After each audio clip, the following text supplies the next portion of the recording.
is a fellow Portlander, and Charlie Gilkey is going to introduce Les. Charlie. Okay, so my Twitter handle, thanks for the reminder, is Charlie Gilkey, Gilkey. I'm from Portland. And you know how, or maybe this is just me, I'll start it this way. Every once in a while, you're doing your work, and it's your great work, and then you encounter somebody that's doing something similar, and they're so brilliant, and they are so on top of it that it just makes you want to cry and go away for a while. Maybe that's just me. I had that experience when I first read and experienced Les McKeown. Brilliant guy. I'm not going to give the formal thing in the bio. You all are smart people and can read. Let's just say that he is an in-demand consultant, speaker, book writer. He has one of the keenest minds in what it takes to grow ventures that I've ever seen. And I'm always really honored to interact with him and learn a lot every time I hear him talk and or read his material. So, Les, did I miss anything big? You'll cover it? Okay. If there's anything important, he'll cover that. But please help me welcome Les McKeown. Thank you. Appreciate it.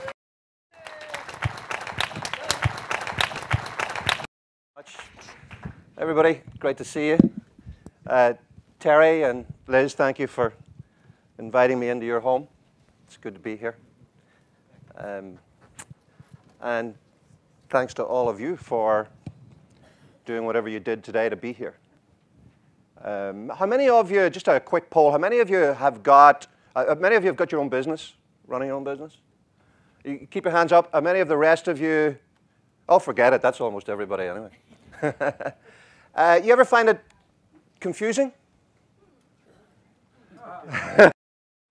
Every day. Well, you know, if you had just all got together and said, when he asks, have you ever found it confusing, just all go no, I'd be completely screwed. I'd have to just leave at this point, because what I'm about to share is predicated on the fact that occasionally growing businesses is a little confusing. And of course, the good news is that you're not alone in that. It happens to everybody. It's a difficult, complex world that we live in. You know, if you're not confused, then you don't know what's going on, basically. And what I've spent my life doing is trying to work out what, from all of the things that we could possibly focus on in terms of growing a business, what really counts, what really matters. What are the underlying patterns that you can't not pay attention to? We live in a world at the moment where success comes out of at least as much learning what to ignore and let go as it does come out of what you need to focus on. And I just want to set this up for a little bit, if our flicker will work with us. There we go. As to why that might be.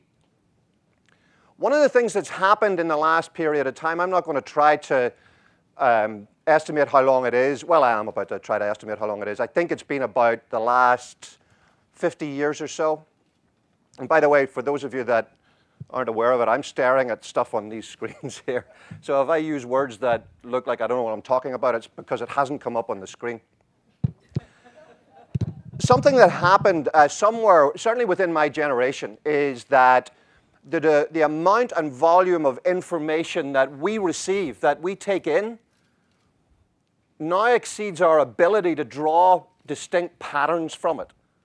The speed of flow of information is too fast for us to be able to draw medium and long-term understanding in the way that we used to.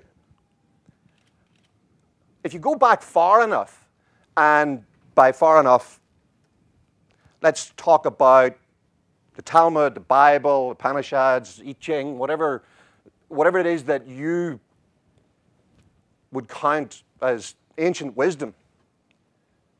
How come there's so much profundity? Charlie, you're sitting right in my chair. That's confused me. I was going to look at that as the blank chair that I would focus on, and you're sitting right there. Why is it that so much profundity comes out of ancient wisdom? Well, one of the reasons is that the rate of flow of information was slow enough that it wasn't difficult after 40 years staring at nothing but the sky to work some stuff out about what was going on in the sky. the only way new information could arrive would be is if somebody walked into our village, right? That was the only source of new information. And so people had long, long time to study things like seasons and so on and so forth. And then somebody invents the stirrup. Guess what happens? Information begins to arrive faster because somebody can jump on a horse. Then somebody invented the phone. Well, probably the printing machine before that was chronologically beforehand, wasn't it?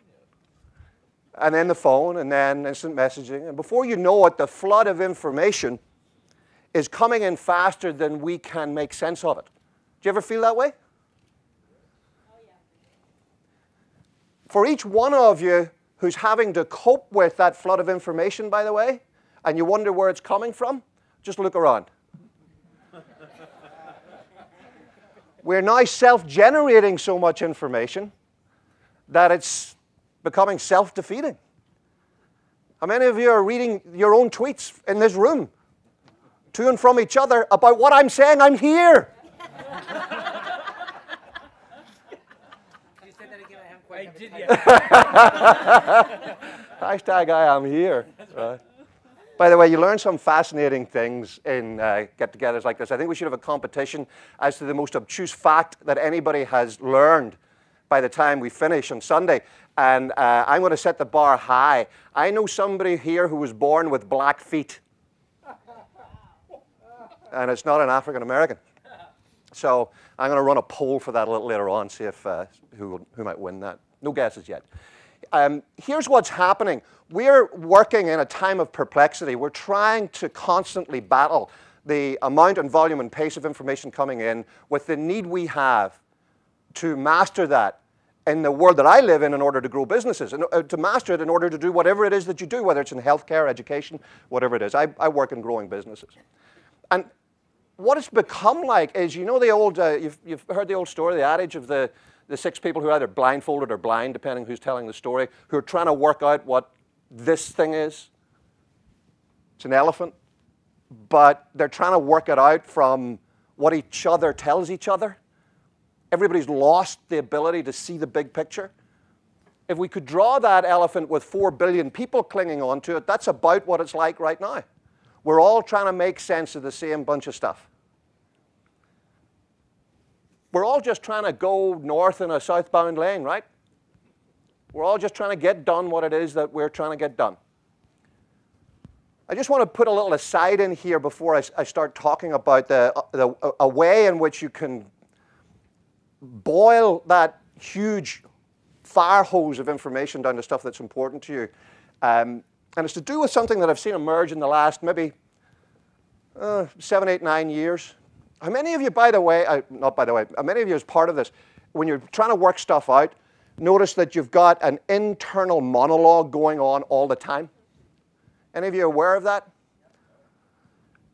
I want to call it the second voice. You've got an internal second voice. It's a monologue it's sort of commentating like an outsider and everything. It's sort of you, but it's not you. I really don't like that sweater. Oh, here he comes again. When do we get to break? When does he make a point that's worth making? You aware of that inner dialogue, monologue? Have you noticed how unhelpful typically it usually is? It's usually negative. Have you noticed how it gets louder when things are tough? Have you noticed that it's it usually that brings worry and concern about your finances, about your health, about your prospects, about your love life?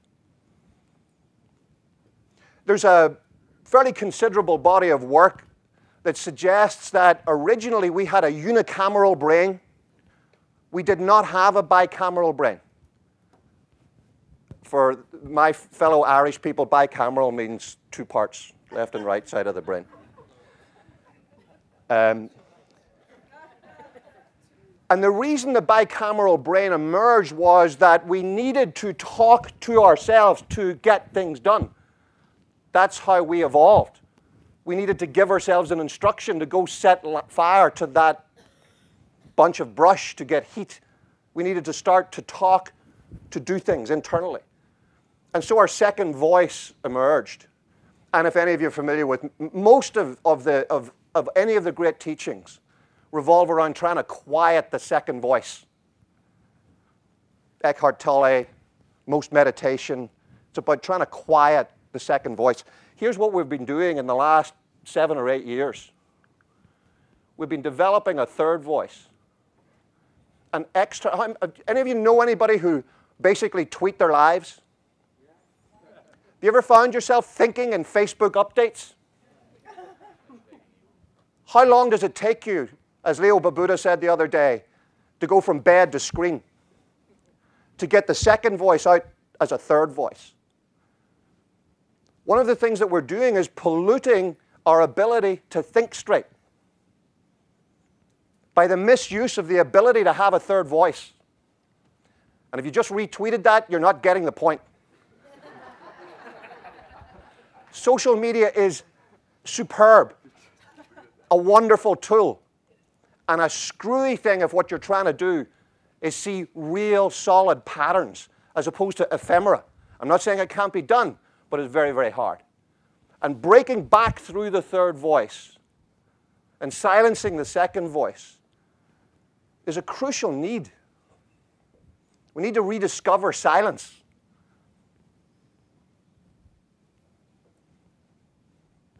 That sounds like a very dramatic pause. I just can't remember what I was going to say next.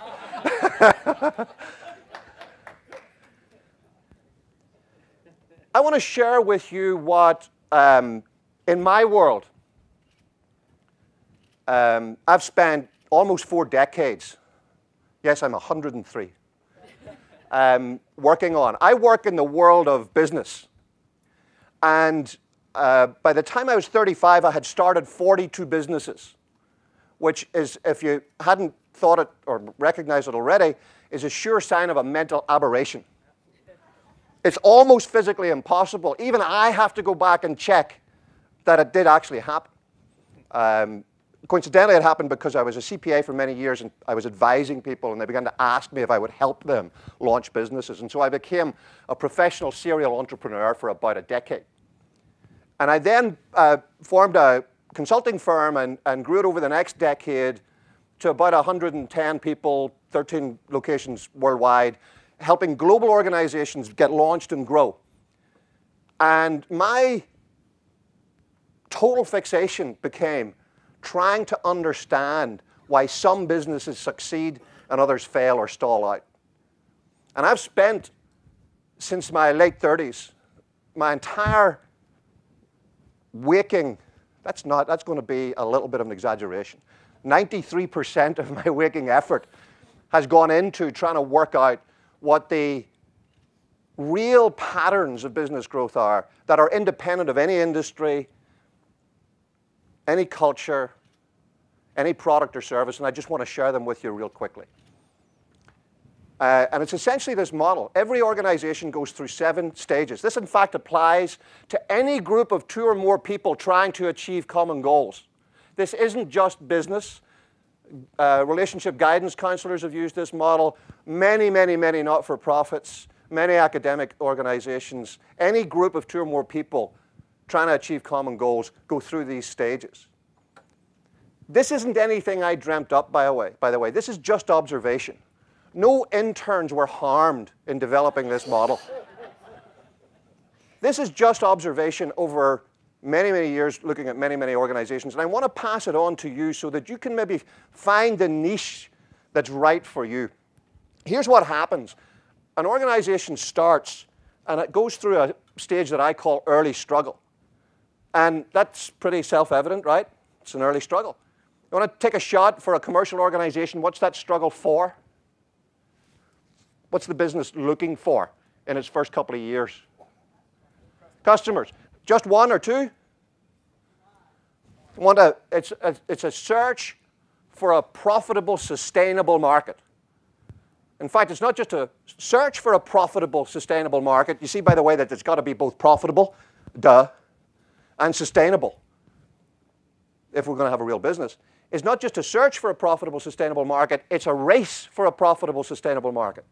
Because what's going to happen if we don't get a profitable, sustainable market quickly enough? We go bust. That's a bad thing. That was the first pattern recognition I had. Going bust is bad. I know it because I did it twice of those 42 businesses, and I probably learned more from those 2 failures than I did from the successes. Typically takes 3 to 5 years for a business to go through the early struggle phase. You can do a little quicker if you're a service company. There's a very high mortality rate here. You can take a shot at how many organizations, many businesses don't make it through early struggle. 80%. IRS, people like that will say about 2/3, but having been a practicing CPA for many years, I know that many, many organizations just never make it. They never file with the IRS. The IRS never heard of them. Came up, tried it, didn't make it. So for the 20% that make it through, first of all, that's a considerable achievement in and of itself. And what happens is they move into the next stage. And that's the one that I've given a highly technical phrase to. Terry, can I trouble you to go back 2 for me? Yeah. 1, 2. And then forward 1. We're doing that going backwards thing. Never mind, as you can see, it's all one slide. How far? You want me to go one more back? I'd like to be in fun if that was possible. Yeah, I'd like to be in fun. Where's fun? Fun's disappeared. Just take it back to... Oh. Where am I going, Les? Do you know what's happening? I'm pressing the flicker while you're doing that just to screw with your head. You know, Les, let's talk about your second voice, okay? This is like a Neil Young concert. It's all one song, right? It's all one note. It's all one note, that's right. Cinnamon Girl. Just give me a wah-wah pedal. There we go. No, JJ, I have no clue what I'm talking about, honestly. Put us the right way now, Les. Put us on any one of those. Going the right way. Just keep going. Go. All right. So you can make it through early struggle. You get to the stage that I call fun. Highly technical phrase again. It's fun because it's fun. You've got through early struggle. You've got a profitable, sustainable market. And guess what? You begin to mine that market, and you begin to grow rapidly. You grow rapidly because you're starting from a very small base, very small market share, and everybody's enthusiastic. The business grows like crazy. This is when you build the myths and legends of the business. This is when you're stealing business from the jaws of defeat every week. You're getting business from competitors who are 5 times, 15 times, 25 times the size of you. Business you shouldn't really get. And it's fun. What happens when a business is successful and grows? Becomes more complex. And at some point, the organization hits the 3rd stage, the stage that I call whitewater. Whitewater is very simple. That business that was so easy to run and fun that you could do viscerally has become too complex to be run by your gut, even when you've got a considerable one like me. I've been practicing with what size of an organization I can run with this gut for many, many years. And even this substantial avoirdupois has got a limit. Business will always hit whitewater at some point. And what do we need in order, if we were able to deliver consistent success in the face of simplicity, what is it we need to deliver consistent quality in the face of complexity? What does this newly complex business need, do you think? Systems and processes. That's all it is. It's not a complicated situation. But for a reason I'll show you in a moment, it's remarkably hard to do. Taking that young, vibrant, flexible, highly enthusiastic, motivated small team and installing systems and processes that help them overcome the complexity of whitewater is very hard. Successful businesses will do it eventually, and they'll push through to the stage that I call predictable success.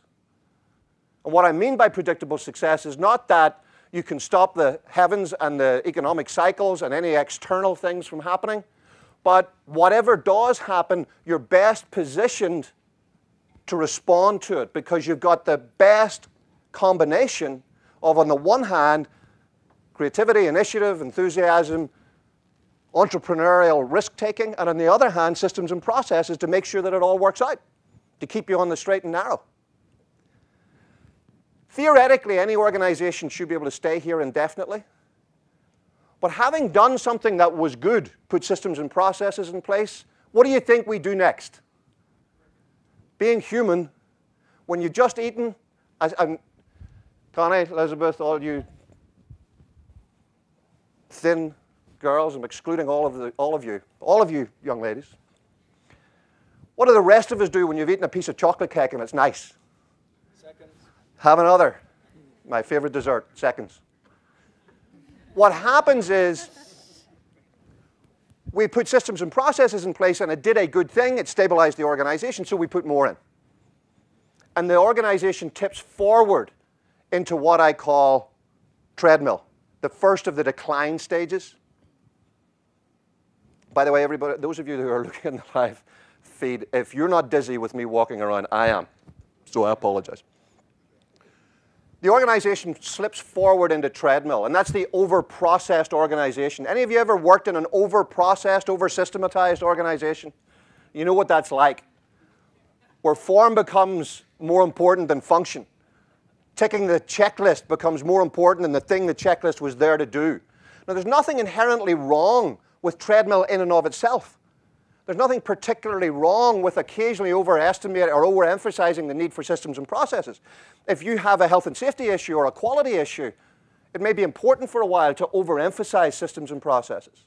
And most organizations don't sit just sitting there at predictable success. They swing backwards and forwards like an RPM counter in a car, dipping back towards whitewater, forward into treadmill. The problem is if you stay in treadmill for too long, if you stay with that dependence on systems and processes for too long, the organization begins to get numb. It begins to like it. It loses the ability to self-diagnose. And when an organization loses the ability to self-diagnose, when people stop putting their hands up and saying, this is crazy, we need to ease up on this, it slides into what I call the big rut. And the big rut is just like treadmill, except there's no way out. Management have lost the ability to understand that they can't innovate anymore and that that's a bad thing. They begin to believe their own PR. I'm not going to name any organizations that may have slipped into the big rut in recent years. Microsoft. Because it would be rude. But it happens. And the difficulty is, it's close to impossible, and in fact, in my experience, is impossible to recover from the big rut once you've slipped into it. A client of mine, Harvard University, has been in the big rut for 237 years. Self-avowedly, they know it. But they've got $33 billion in the bank, so they can afford to stay there. Right? And although I've shown this precipitous decline here in the big rut, typically what happens is you've got an organization with a lot of money, big bank account, a lot of legacy income, because they've been in predictable success for many years, and they can slide down the big rut for a long, long time. And then eventually what happens is they hit death rattle. You buy out the patents, you buy out the name, you buy out the customers and clients or whatever. But once you've slid into the big rut, it's only a matter of time. Maybe a long time, but it's only a matter of time. So on that happy note, death rattle, what I want to show you real quickly is why that happens. 5? Yeah. Terry, can you take us one more forward and see what happens? Let's see if I know how to do that. Or is that Keep back? going, keep going, keep going forward. Keep going forward. That's forward? Yeah, keep going. Keep going. There you go, keep going. Okay, get one more, one more. Okay, let's stick here. What happens in early struggle? Here's what I've just shown you the key 7 stages in every organization's development. Did any of those ring true for any of you? You seen those?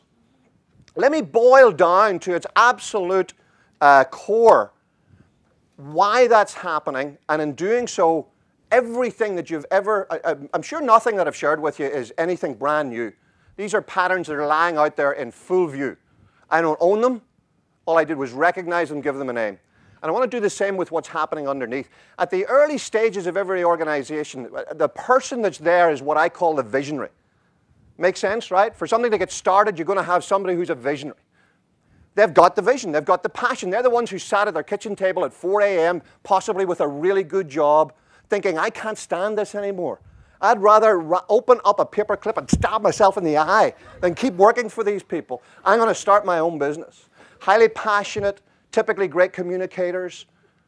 They build really tight, loyal teams around them. And they've got that enthusiasm that brings them back over and over and over again. They're really, really passionate. Here's the problem. They've got somewhere between minor and highly acute ADD, right?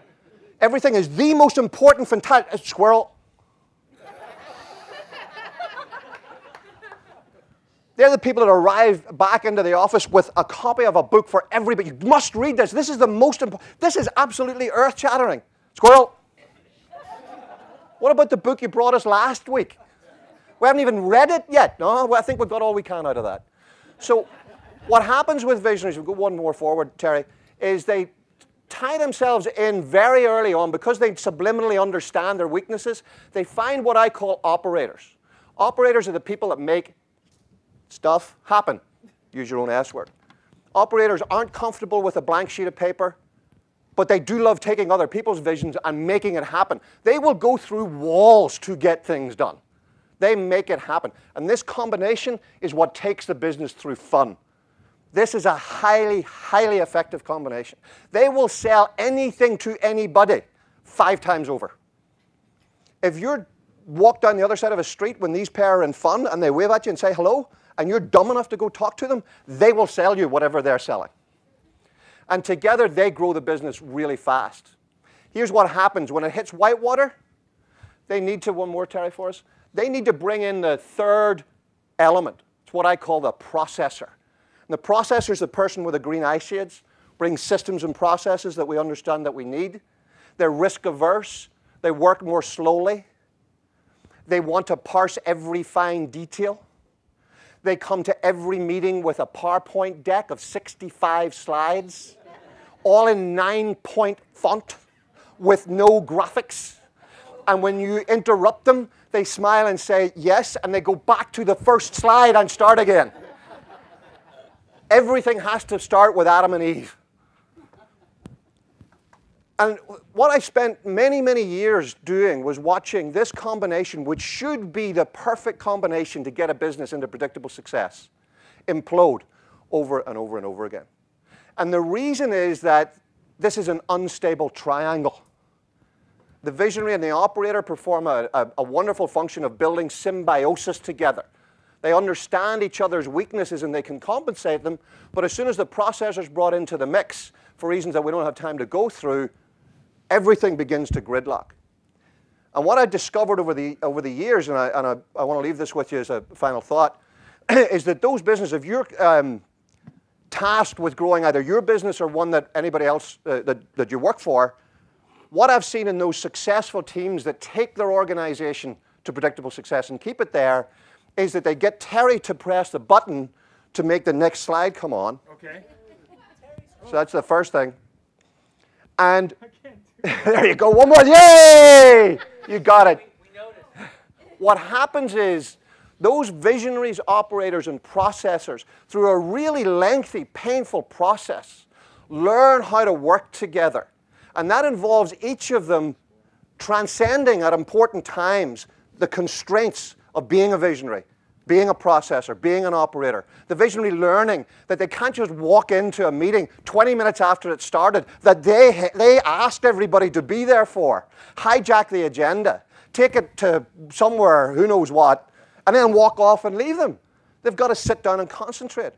For an operator who would rather do anything than actually sit in a meeting because they want to do stuff, to turn up at important times and focus and be there, and not play the customer get out of jail free card. You always tell operators, by the way, whenever a meeting is being held, suddenly a customer or a client has a major, major emergency, and they can't quite make it because they've got to sort it out for the customer or the client. And for the processor to learn that you don't have to micromanage everything to death, that sometimes you can kick back, loosen the bow tie, brainstorm a little, allow a little risk into the system, to learn to be a synergist. Now, most teams don't give it those names. They don't use those names. But that's an eternal pattern. Visionary starts the business, gets operators to help them, builds a really fast, fun business, hits a limit, which I call whitewater, needs to bring systems and processes to bear, brings in a processor, can't stand him or her after a honeymoon period, marginalizes or kicks them out, goes back into fun, starts to grow again. Guess what they need? Another processor. Tries it 5 times, and eventually works out, if we keep being visionaries, operators, processors, there's nowhere for us to go. And they learn over 2 to 4 years to transcend that. I wrote 2 books. One I've given you here, Predictable Success, that talks about the cycle, and the other one just came out in January called The Synergist, talks about how that choreography happens. And in about 180 pages at the back shows you how to become a synergist.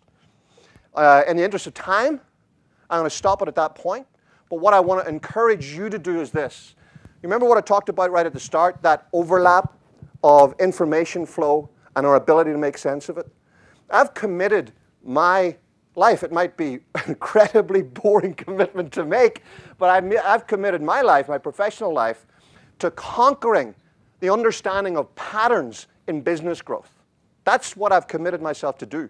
I can now spend the last third of my life doing one of the things that I find most enjoyable, which is helping other people work with these different dynamics. I want to challenge you to find, if you haven't already done so, what is your area where you can master a pattern?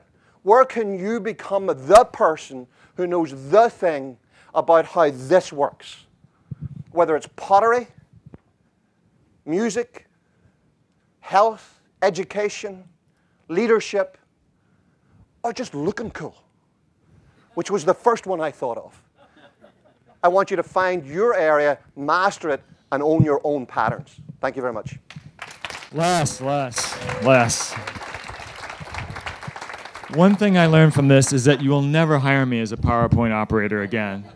Is that right? It's below your pay grade. It's